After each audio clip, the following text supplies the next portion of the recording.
Chicago. More than 50 women have been strangled across the city's south and west sides. Since 1999, dozens of women have been strangled, their bodies dumped, their murders unsolved. The victims share patterns: race, circumstance, location. Officially, police are hesitant to call this a serial killer, but the data tells a different story. Tonight, we're opening the case file. We'll walk you through the timeline, the evidence, and the unanswered questions. You'll see why experts believe this is one of the clearest serial patterns in the country, and why authorities still can't confirm it. This is part one of a three-part special edition series, Project Strangeville Investigates, the Chicago Strangler.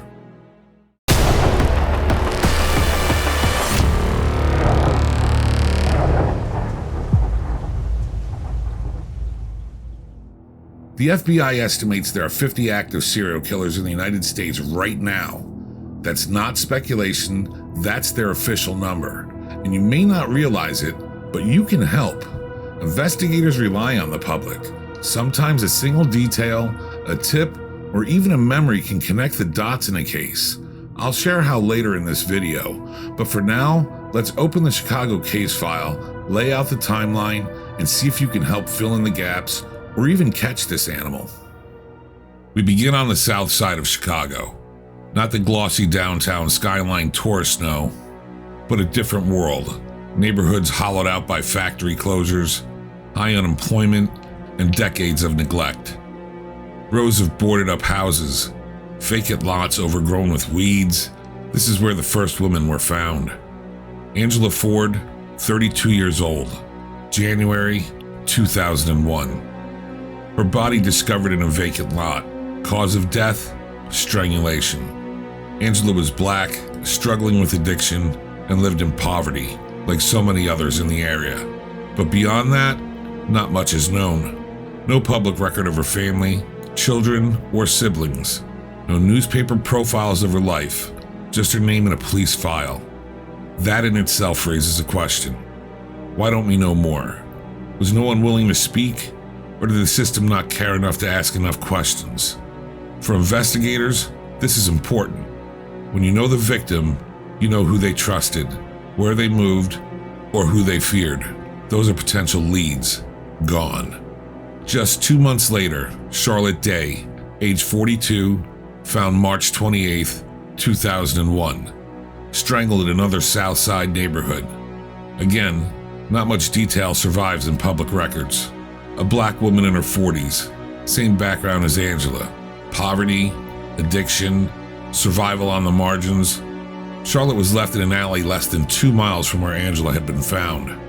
By now, 2 women are dead, 2 miles apart, same cause of death, same profile. But police filed them separately, treated them as individual murders. To the community, though, the similarities were impossible to miss. Then, August 2001, Winifred Shines, 33, found inside an abandoned building, same side of town, same method, strangulation. Another woman, black, early 30s. Her name appears in the file, but like Angela and Charlotte, little else does. No public record of children or where she lived. Again, the gaps leave more questions than answers. By the end of 2001, 3 women, all black, all between 30 and 40, all strangled, all found in abandoned or vacant spaces within a few miles of each other. Yet at the time, there was no official pattern, no warning to the public, no press conference, just 3 separate homicide cases filed away. In 2002, the killings continue. February, Bessie Scott, 43, strangled and left in an alley. June, Gwendolyn Williams, 44, discovered under nearly identical circumstances. Later that year, sanitation workers found another woman stuffed into a trash can. Months later, another body in a dumpster on the west side. By December of 2002, at least 9 women had been murdered this way, strangled, discarded in alleys, abandoned buildings, or dumpsters. Nearly all were black women living in poverty. But here's the crucial part. Even now, more than 20 years later, public records on these women are thin. In many cases, we don't know their family situation, where they had children, or who last saw them alive. It's not that these details don't matter. They matter more than anything. It's that they were never collected, never preserved, never given the weight they deserved. For investigators, and for us, sitting here today, that absence is telling. It speaks to who society values. It speaks to which cases draw media attention and which are forgotten. And it forces us to ask, how many more women slip through the cracks, unnoticed, because no one thought to connect the dots? 3 women in 2001, more in 2002, same neighborhoods, same method, and yet, officially, these were treated as separate crimes. What strikes me is how little we know about these women beyond their names and ages. Angela Ford, Charlotte Day, Winifred Shines, they were daughters. Some may have even been mothers themselves. All of them lived in communities already fighting to be heard, but their stories don't appear in the files the way they should. So here's the question. If this case file landed on your desk, 9 women dead in less than 2 years, most within a few miles of each other, what would you see? Random violence? Or a serial pattern no one wanted to acknowledge? By 2003, the killings hadn't stopped. If anything, the pace was quickening. May 20th, 2 women are found on the very same day. Linda Green, 35, strangled. Tarika Jones, only 21, also strangled.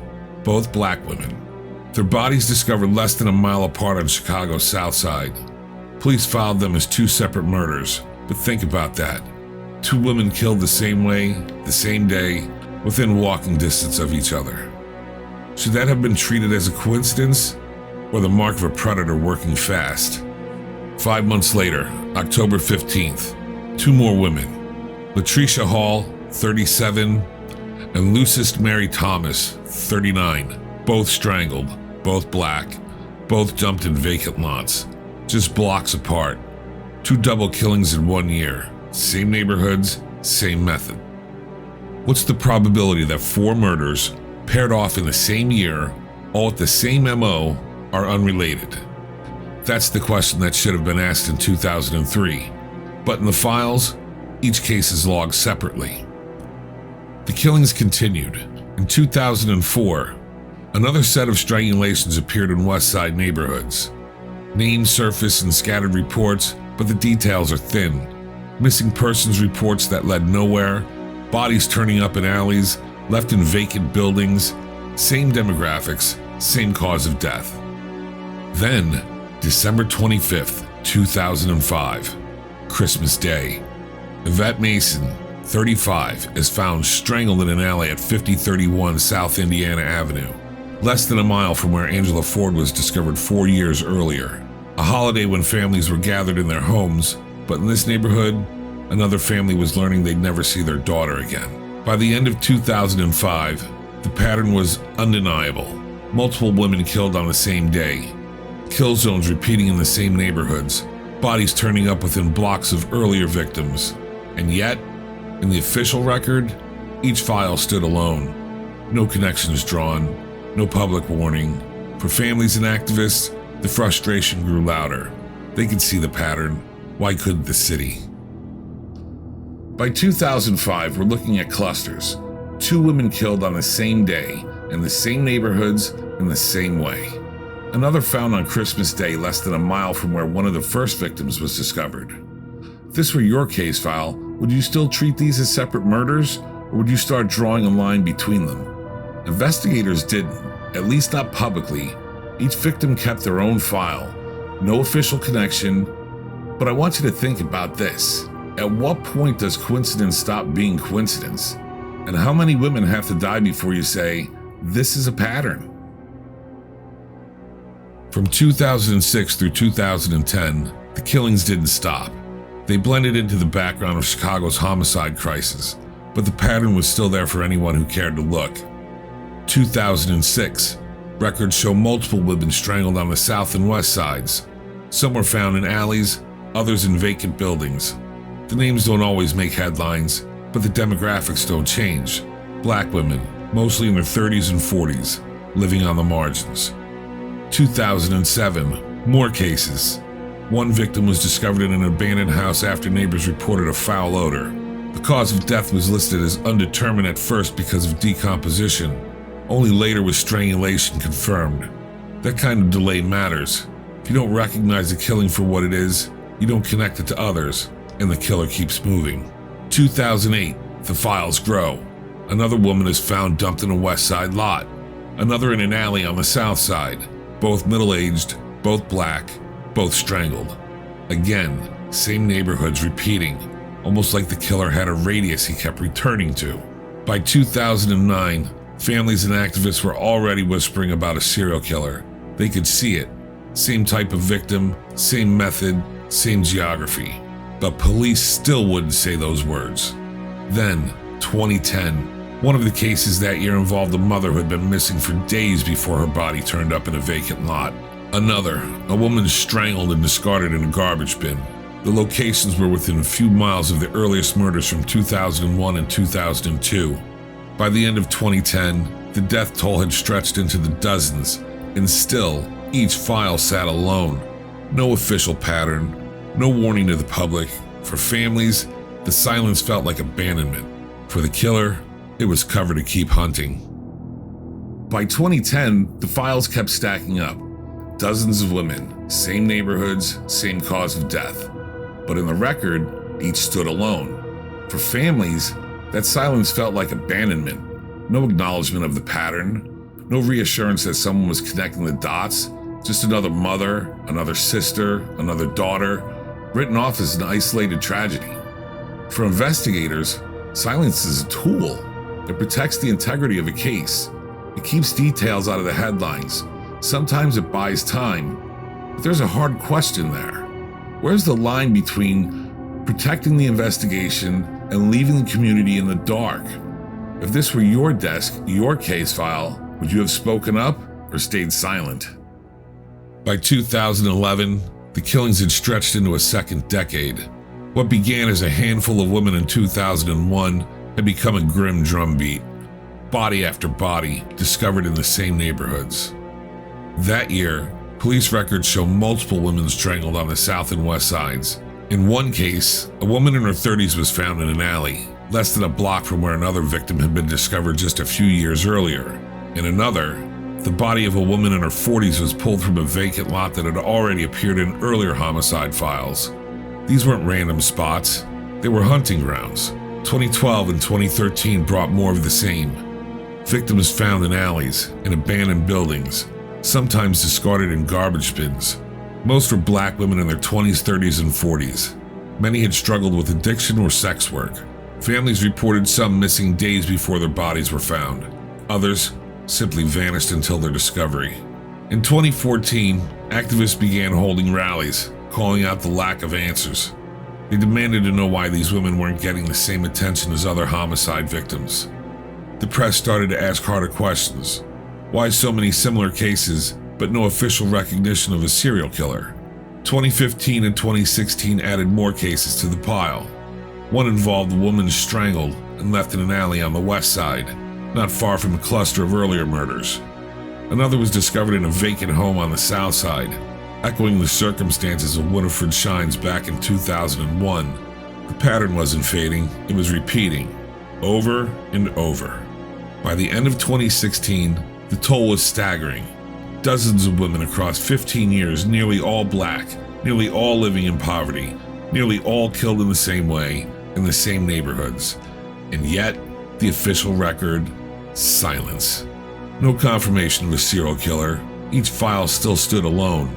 For the families, it was another form of loss, not just their loved one, but of recognition that something bigger was happening.